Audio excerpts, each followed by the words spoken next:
Welcome to the Natural Marketer Podcast. I am your digital marketing specialist and host, Victoria Smith, the hashtag Natural Marketer, and owner of V Smith Media, a digital marketing company based out of Oakland, Tennessee.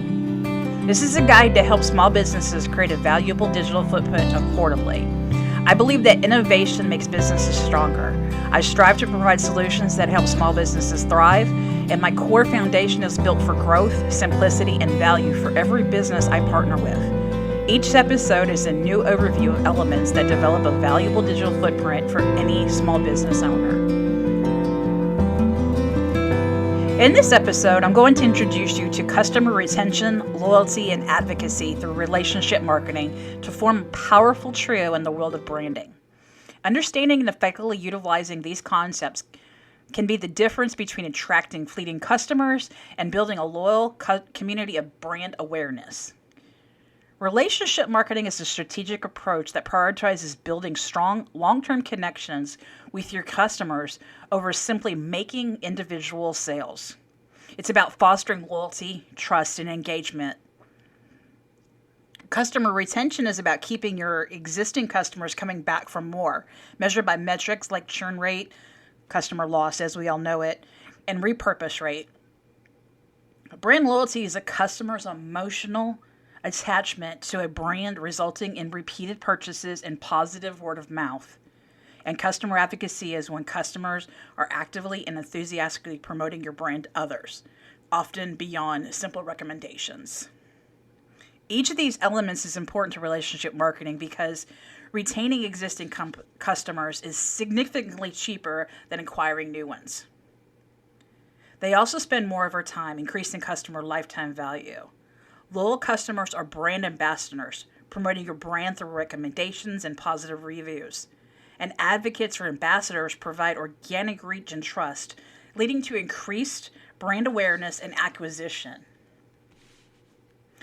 Relationship marketing is a powerful tool for building customer retention, loyalty, and advocacy.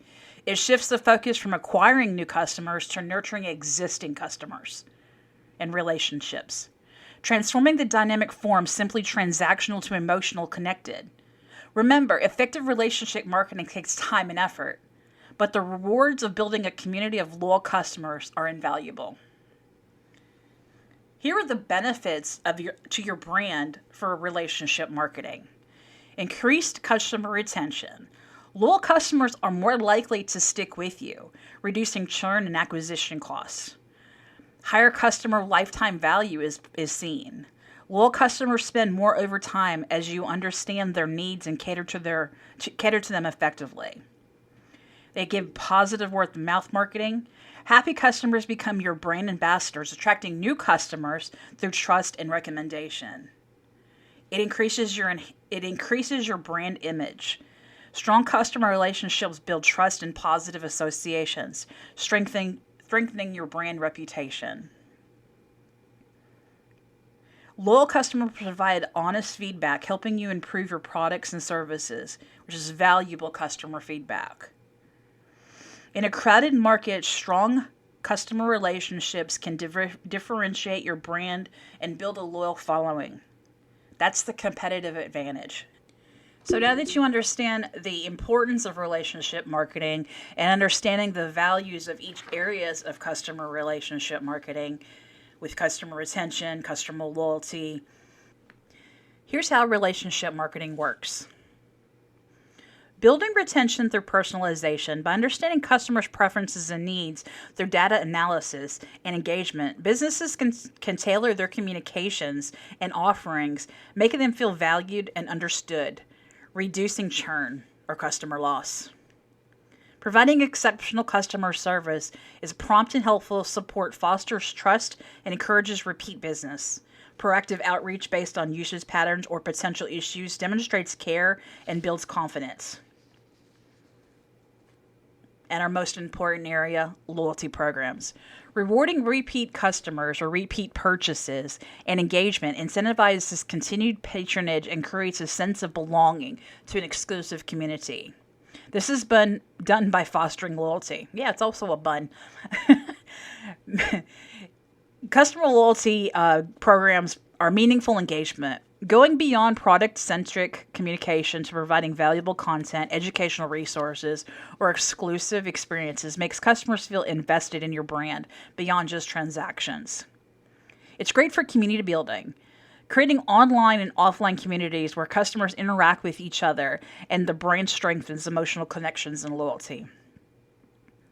Their authentic brand storytelling is sharing and compelling stories about the brand's value, purpose, and people behind it creates a personal connection and fosters emotional buy-ins. So why do we encourage advocacy? Positive customer experiences. By consistently exceeding expectations, brands create happy customers who are naturally inclined to recommend them to others.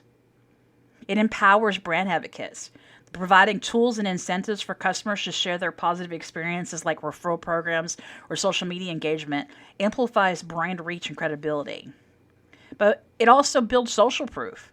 Showcasing positive customer testimonials, reviews, and social media engagement builds trust and encourages potential customers to become part of the community.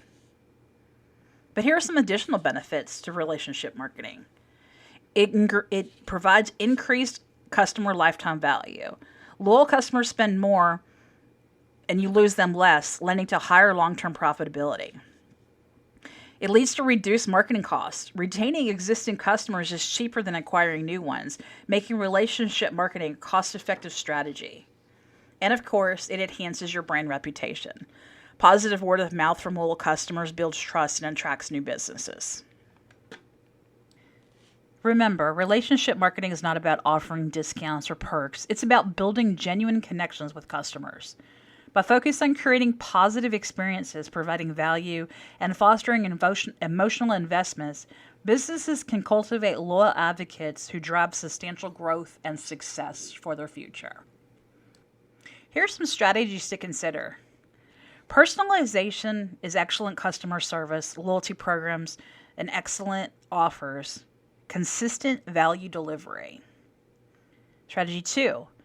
Building trust through consistent quality and transparency, exceeding customer expectations, creating emotional connections through storytelling, and value are all value-driven marketing. Strategy 3. Empowering customers to share their experiences through user-generated content, creating exclusive communities for advocates, and recognizing and rewarding their contributions to your success. These are all great strategies, but there's one thing that we've left out. Loyalty programs come in all shapes and sizes, each catering to different customer preferences and businesses' goals. But here are the 10 most popular formats of customer loyalty programs. The number one, of course, is point-based. Earning points for purchases, interactions, and other activities, then redeeming them for discounts on merchandise and exclusive offers. Well, that was a tongue twister for me today. Tiered programs. Progress through different levels based on points earned and spending unlock new benefits like higher discounts, early access to sales, or personalized rewards. Examples of these are Amazon Prime and Marriott Bonvoy. Cashback rewards, probably the most popular today. Earn a percentage of your spending back as cash, which can be used for future purchases or deposited into your bank account. Popularized by credit cards like Chase Sapphire Preferred.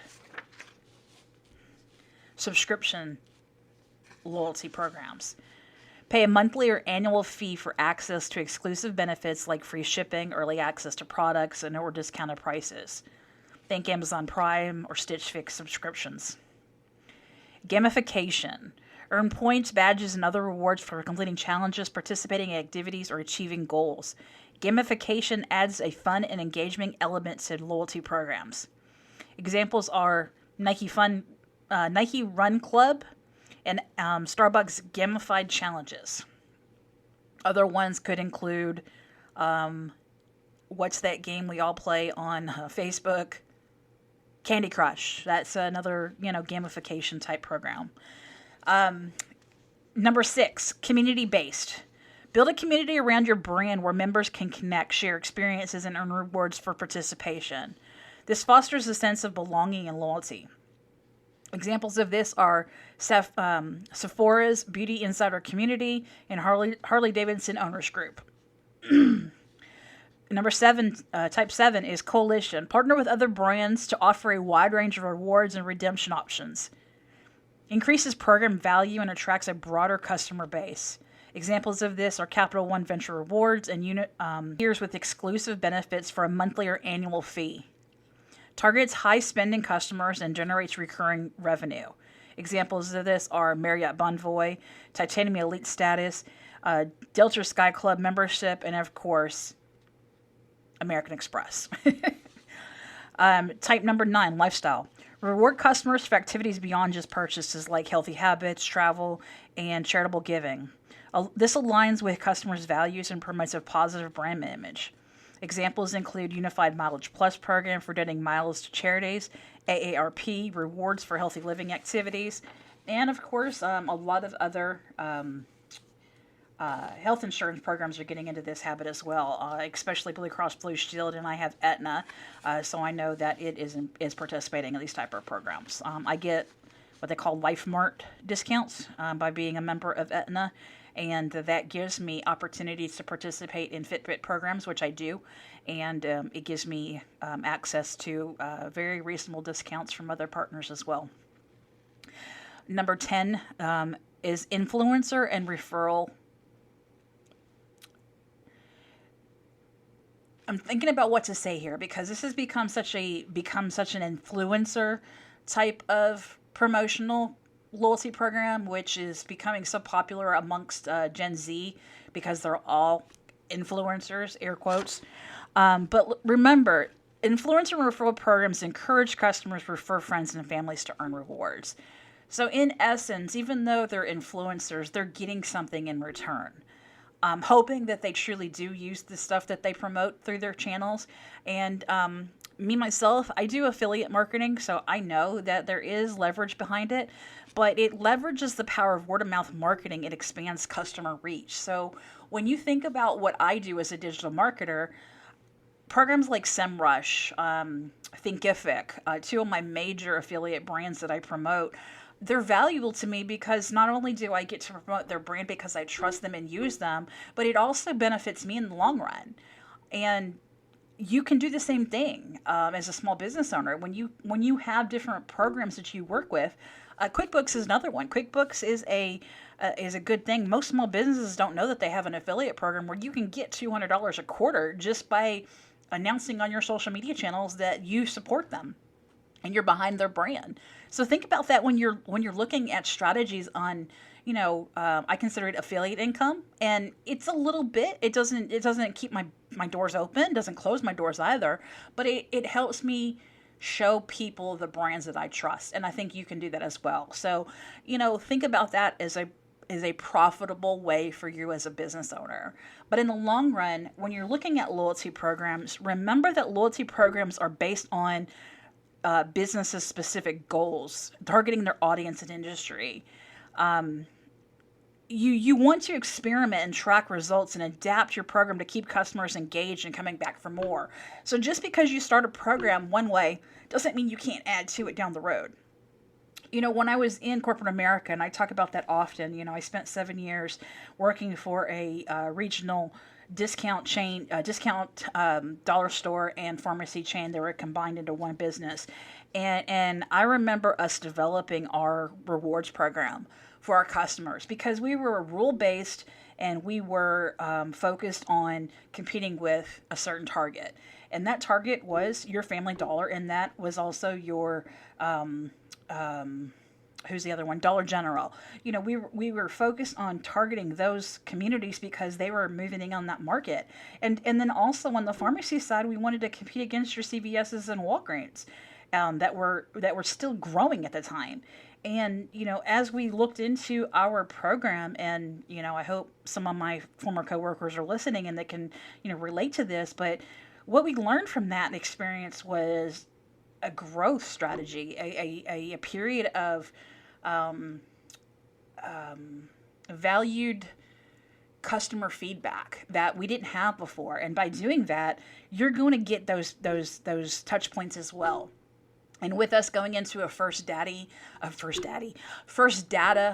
generation when it comes to the marketing industry. We have to find new ways to get data in order to improve our business. And that data is directly from our customers and our supporters and our advocates. You know, before you can turn somebody into a customer, you need to show them that you are valuable to them and that they're not just turning over a simple dollar to somebody that is trying to make a quick buck. We see all of these programs out there on social media today that are like, let's try the next fad. Don't jump on those bandwagons. Find something that's supportive, something that's valuable.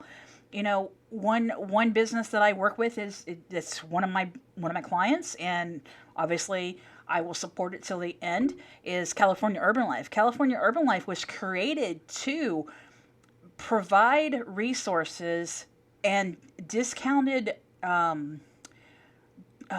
discounted, more affordable ways to deliver healthy solutions to a better lifestyle. They're all about generating lifestyle changes through the empowerment of environmental changes, environmental trust, and sustainability.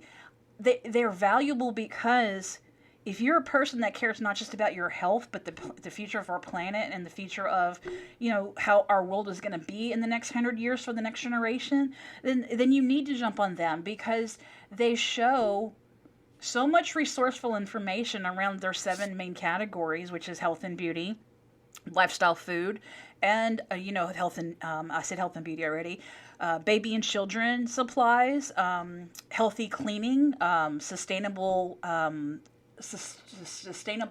lifestyle for the household.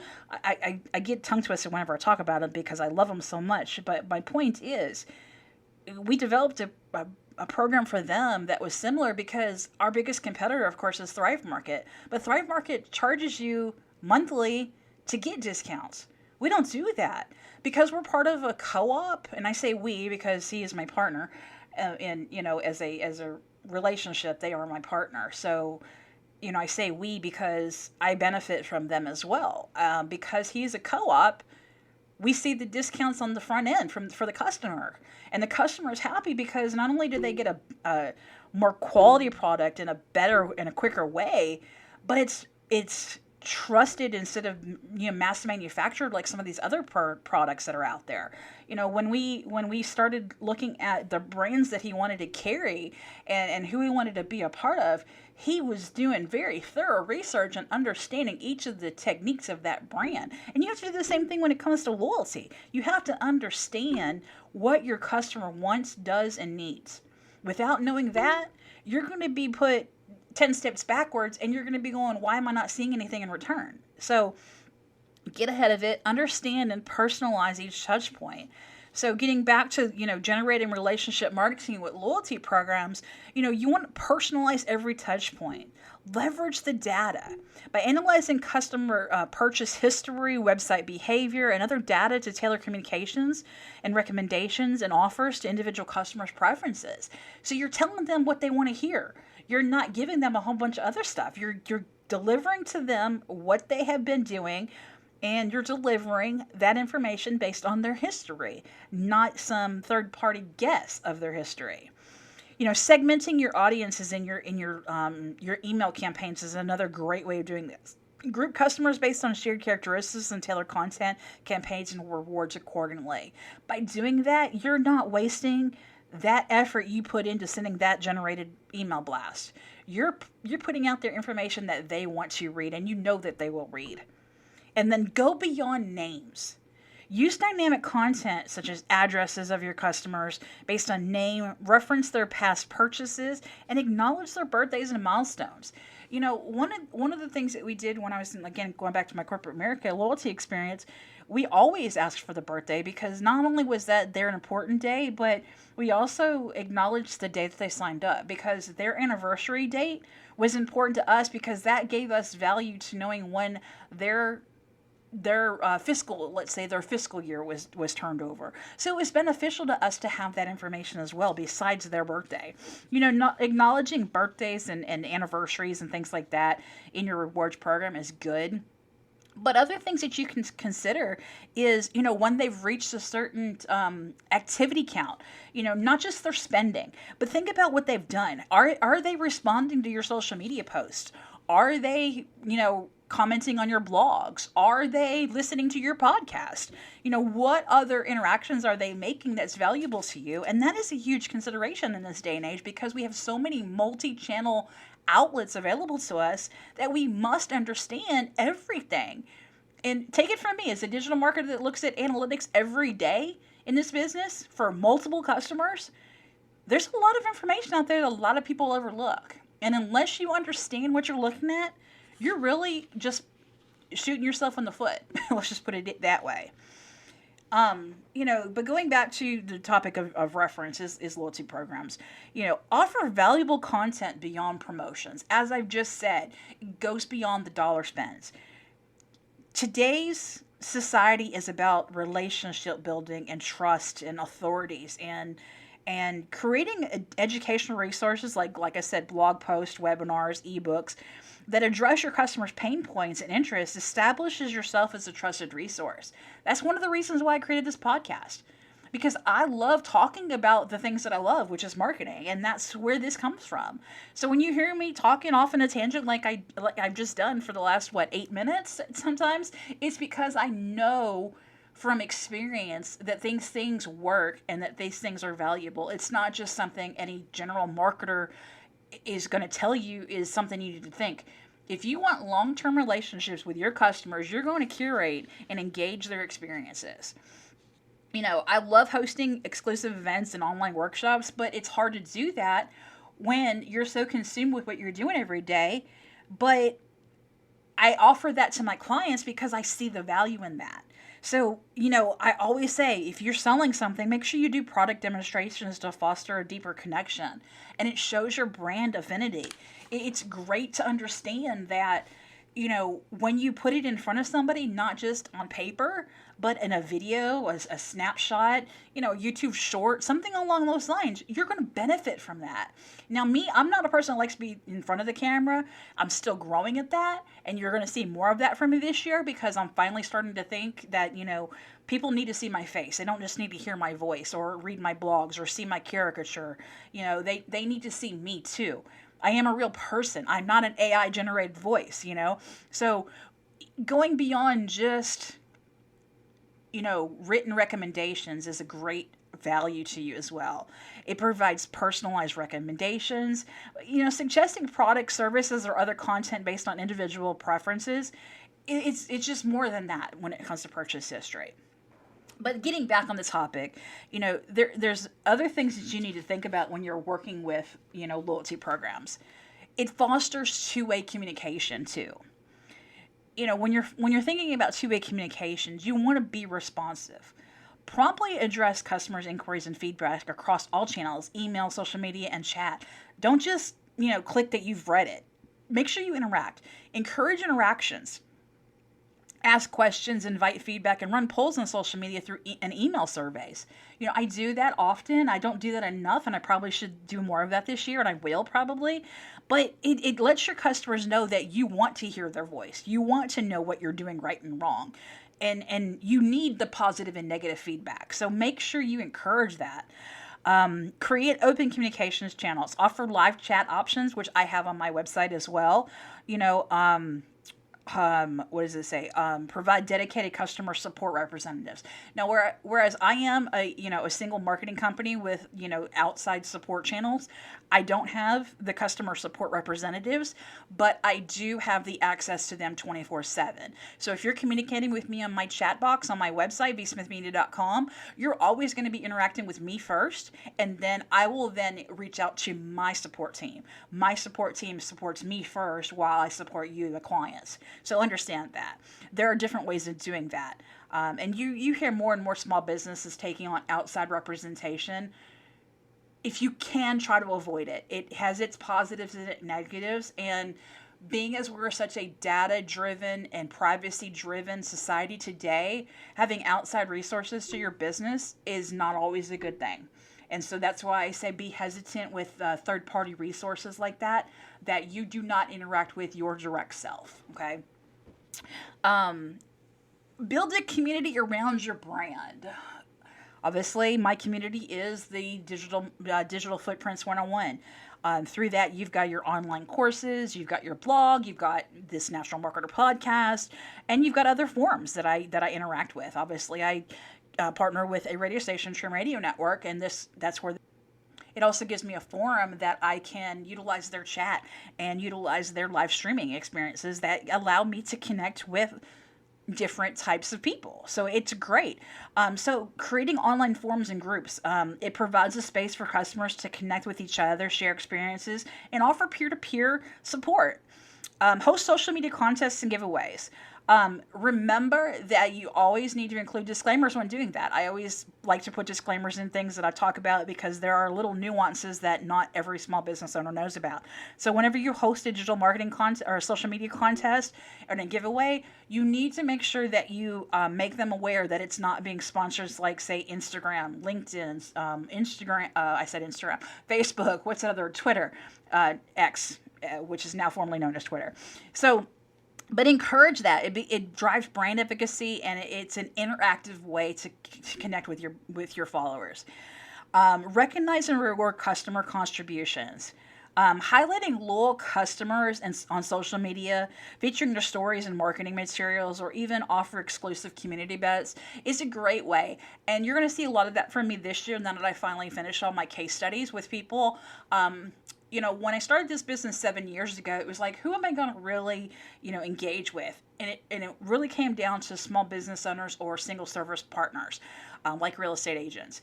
And the reason I went that direction opposed to your medium-sized businesses is because I wanted to have the relationship with the owner direct. I didn't want to have to go through 10 people in order to get an answer on a program because I value that owner's experience, expertise, and knowledge of their business opposed to those 10 other people that work for them because they may not know, for instance, what year the business opened or what year the business license was obtained because let's say they came on down the road and they don't know because they didn't think to ask that question. But to me, those things are important because that's how I connect their programs, their software, their tools, and obviously generate their, biographical information. So you have to recognize highs and lows of your business. And case studies for me is very important. And you're going to see probably 4 case studies that have shown proven success for me. And I hope that helps you build more trust in my business as a marketer. And I continue to say this, go beyond transactions, focus on emotional connections. Share your brand story, showcase your values, missions, and people behind the brand to build trust and emotional resonance. That's one thing that California Urban Life and I did this year was we reestablished more of his vision, his mission for the business because he always knew what he wanted to do, but it wasn't being communicated that well. And that fell to me when the first year, because, it was like we were still building that focus. And once we got down to that niche commitment of brands, we were then able to say, okay, now we've got it. Now we understand it. It took a few years, but you know what? It's been worth it. But now we need to start seeing the delivery of, more sales to those customers. And by doing that, we're going to see more for, the emotional connection to his brand. As I just said, support causes your customers care about. Partner with charities or initiatives that align with your brand values and your customers' interests. So again, going back to California Urban Life as a reference point, we don't necessarily do charitable donations, but we do partner with co-ops. Co-ops are important to his brand because we know co-ops are going to deliver a more quality product than your mass distributed other brands that you see out there. So that commitment to the co-op is his charitable contribution because it resonates with the farmers and the international growers that are important to his brand, the equal trade or fair trade commission that he's part of as well. Another thing that you need to think about when you're going beyond transactions is celebrating customer milestones, which we said, personalizing birthday messages, anniversary greetings, acknowledging persons' anniversaries with special offers. Again, that's still a transactional type of example, but you're still saying, hey, you have done so much for me. I want to give back to you. Thank you for being a loyal customer. Thank you for being a loyal advocate for us. Please spread the word. Something along those lines is always going to make that customer or that advocate part of your brand. Your brand is not going to be without them. So understand that. And so those are the 7 areas that you really need to focus on, or I'm sorry, 5 areas. I said 7. 5 areas that you should focus on when it comes to understanding customer loyalty programs and relationship marketing. Relationship marketing is a continuous process, not a one-time effort. As I said earlier, we started with 1 tier program and we built on it for California Urban Life. By consistently delivering personalized value, fostering communication, building emotional connections, you're going to cultivate lasting relationship with your customers and turn them into a loyal advocate for your brand, which intends to going to make them spend more money. It's going to make your brand stay around longer, and you're going to be able to continue that resource and that purpose for that connection to that brand. Before rewards programs became a standard for most retailers, I can remember back in the 90s when my dad was a huge participant of the Marlboro Man program. I'm not advocating for smokers. He's deceased now, not because of lung cancer. Other cancers is what he passed away from. Just a disclaimer there. But if you're familiar with the Marlboro Man campaign, you were subdued to smoking in your household.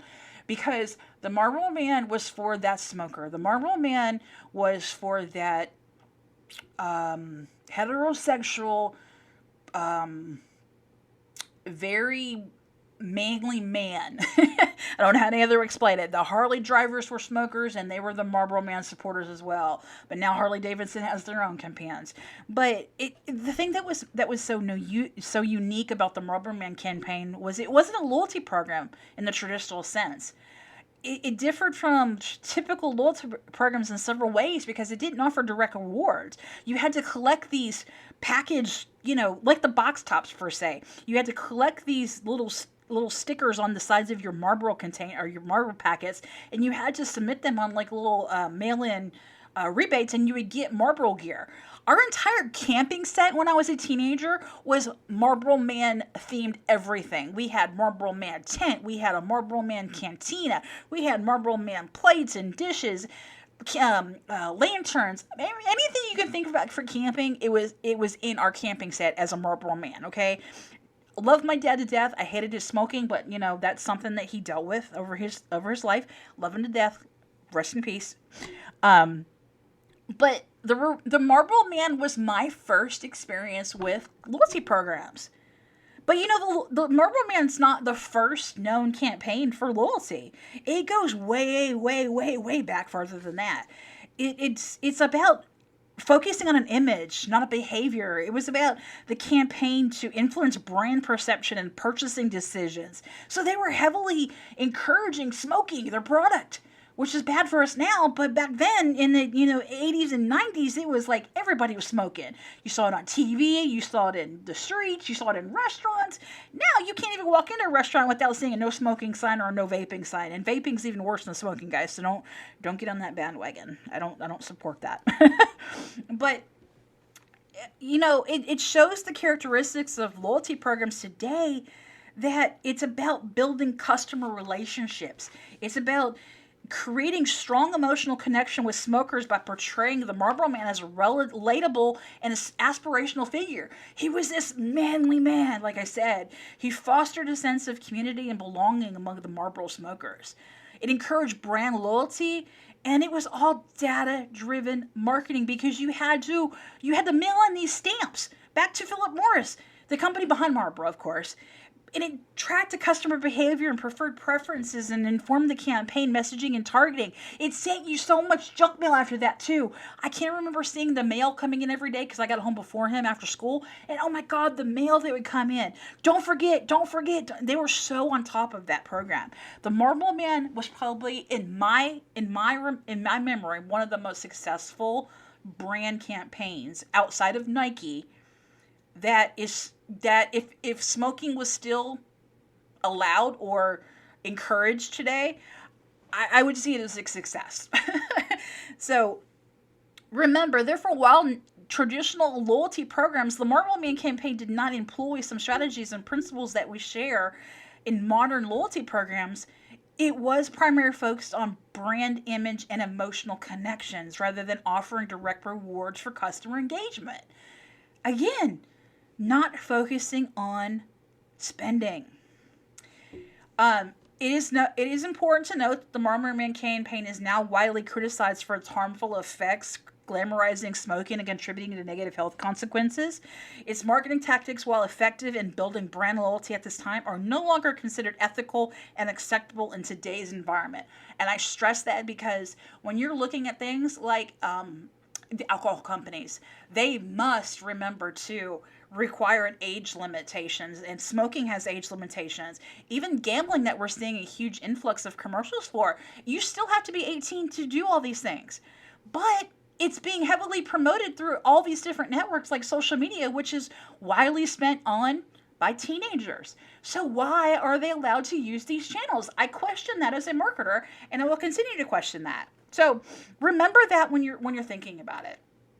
But let's take a quick break. I'm going to go into some historical things because I think these are great things to consider and things that you should look at when you're looking at customer loyalty. So we'll be right back.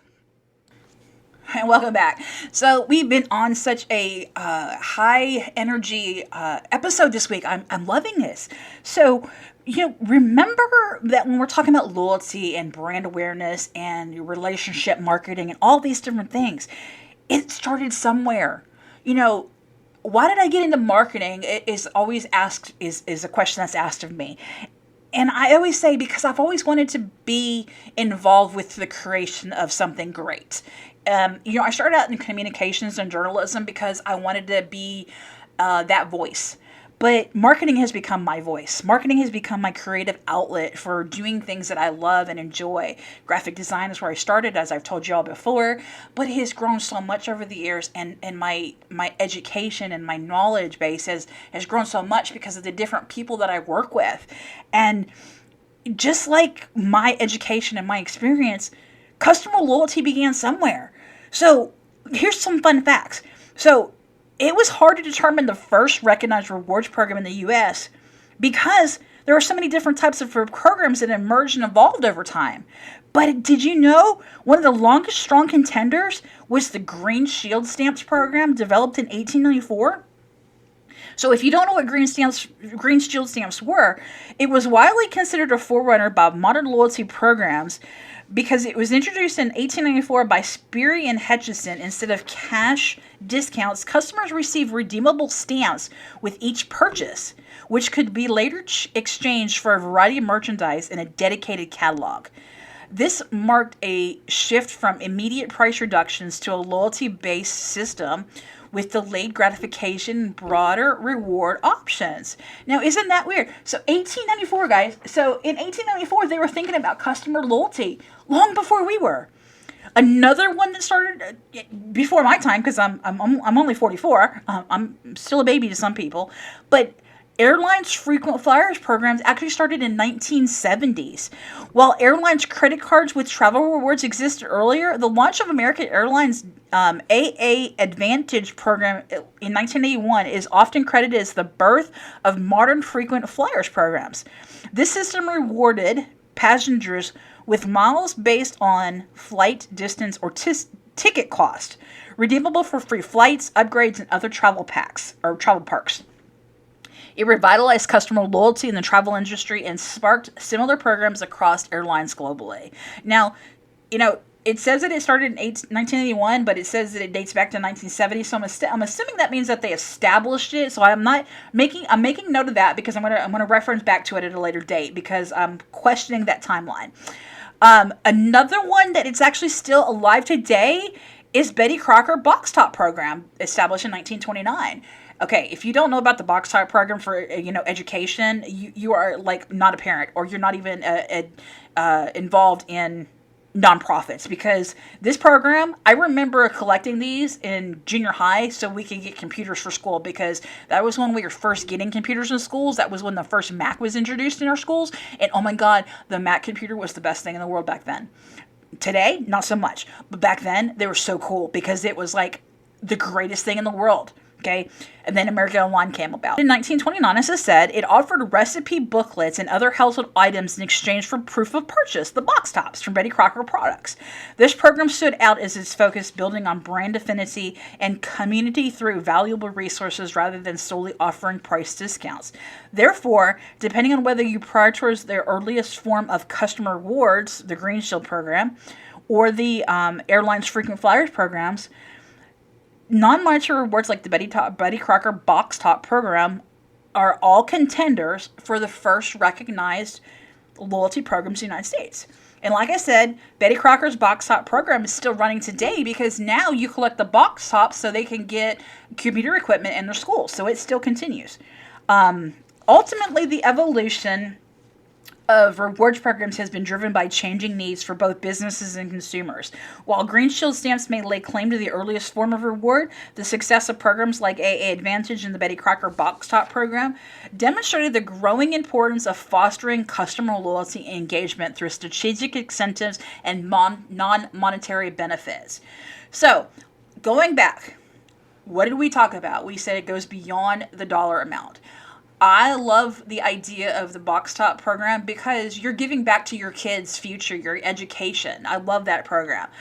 I also want to recognize Starbucks because Starbucks has like 20 million active members of the Starbucks rewards programs. I am not a drinker of Starbucks because I don't drink overpriced coffee. Not to mention I don't drink coffee. But the second one that's most important today is, of course, Amazon Prime. Who doesn't have Amazon Prime? Yeah, you're paying for, free shipping for like ridiculous amounts of purchases, but it's worth it in the end because you get so much more. Like, did you know that you get game program like incentives if you're on Amazon Prime? So my husband plays video games and I'm not a video gamer, but we just learned that you can get like free in-game content when you have Amazon Prime. Did not know that existed. So cool. So again, Amazon Prime is still delivering value even though you're paying the $300, $400 a year. You're getting so much in back in return because you got cheaper prices, number one. Unless you get screwed by one of those third-party people on Amazon, which I don't recommend purchasing outside of Amazon Prime because you're going to get messed up somehow. So be careful. Anyway, sorry Amazon, I still love you. It all goes back to what we've talked about. We want to build a relationship with the people that are part of our brand. Our brand is not just about the people that work for it. Our brand is about the people that follow us. Our brand is about the people that trust the information. Our brand is about the people that buy from us. Our brand is about the people that support us. Our brand is about the people that spread the word about the great things that our brand has done. So our brand is built on interactions with relationships, not about how much spending is done. I wish some of the big corporate companies would understand that instead of the bottom line and thinking about the board directors. And that's why I chose small business, guys. Small businesses are what make America great. I am not going to go politics, but we need to make America great again. No pun intended. Okay. So while these all can be classified as well-known best loyalty programs depending on where you come from, Amazon Prime, Starbucks, Betty Crocker Box Tops, California Urban Light Perks, Kroger Rewards, whatever. I don't, there's so many of them out there you can't keep track. Everybody's always asking for them now. So, however these programs mentioned are consistently ranked high, you must know what your customers want and need from you. The question now is, where do you stand in customer loyalty programs? Would you consider it for your brand? Bottom line, guys, as a brand, it's critical to keep a loyal audience consumer. So starting a loyalty program is a great way to gather first-party data and keep your audience engaged with rewards, encouraging further shopping, connection, emotional content. Make your shoppers, followers, supporters, and employees a guaranteed ambassador by rewarding them for their loyalty to you. Start planning now with my loyalty program guide book available in my Digital Footprints 101 blog, guys. Thank you so much for being part of this episode. I know I got off on a few tangents, but it's only because I love what I do, and I believe this information is valuable to you, and I hope you believe the same. So this episode is over, but I thank you for being here. And just remember, next episode is in 2 weeks. But in between, you'll have my Reflections of a Digital Marketer, which is a monthly episode by me that kind of reflects on what's happened in this month to keep you abreast of the things that are happening with the digital marketing world. There are so many legislative actions taking place in Congress right now that affect small businesses and how small businesses can market. So I have created the Reflections of a Digital Marketer episode as an important outlet for you to stay afloat of what's going on there. So follow me, naturalmarketerpodcast.com, vsmithmedia.com, on social media, Real vsmith Media on Twitter, and vsmith Media on all the other channels. Thank you so much for being here, and I look forward to the next episode, guys. Bye-bye now.